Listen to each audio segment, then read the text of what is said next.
E aí, jovem, vamos estudar a lição? Claro que vamos, em nome de Jesus. E hoje, terça-feira, 8 de julho, nos encontramos aqui com uma pergunta.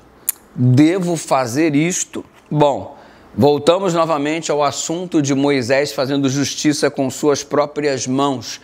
E aí alguns questionamentos surgem. Bom, o Moisés matou o egípcio, ok?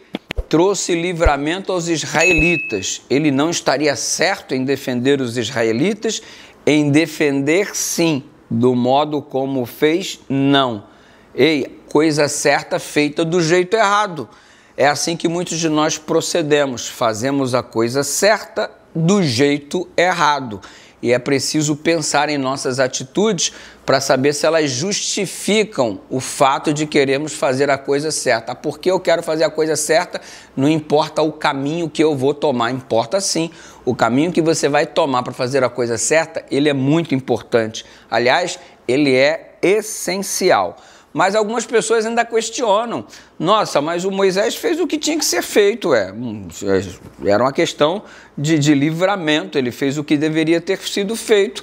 Mas só que ao invés de ser apoiado pelo seu próprio povo, o seu próprio povo rejeitou. Porque você vai vendo adiante o questionamento no capítulo 2, no verso 14. Olha o israelita dizendo para ele: quem pôs você por príncipe e juiz sobre nós? Está querendo me matar como matou aquele egípcio? Ou seja, a notícia já tinha espalhado, já tinham jogado nas redes sociais, no WhatsApp, nos grupos, já tinha espalhado a foto do assassinato lá, a foto do corpo, já tinha se espalhado pelo Facebook da vida, pelo YouTube da vida. Mas brincadeiras à parte, porque esses mecanismos não existiam, a história de alguma forma se espalhou, Moisés temeu e fugiu. E lá no deserto, onde ele passou 40 anos em Midian, conheceu a sua esposa, ali alicerçou-se em termos de moradia e sustentação com seu sogro Jetro, se tornou pastor, se tornou pai, se tornou esposo, enfim. Você percebe que ali no deserto ele escreve o livro do Gênesis, ele escreve o livro do Jó.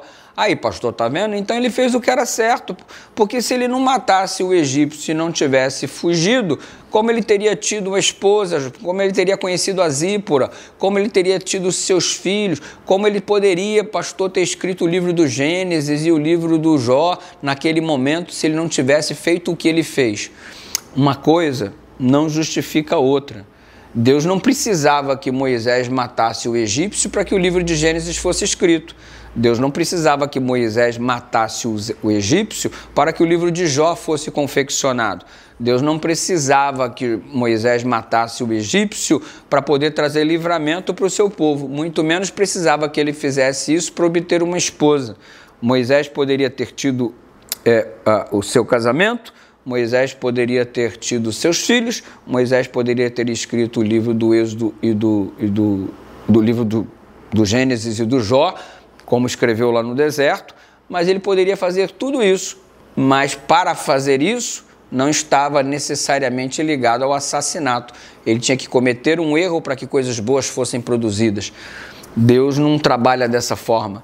Deus ele não pede que você cometa um erro para que bênçãos venham. Muito pelo contrário, quando você comete um erro, não são bênçãos que estão vindo, mas a despeito do erro que nós cometemos, Deus é capaz de mudar a nossa história.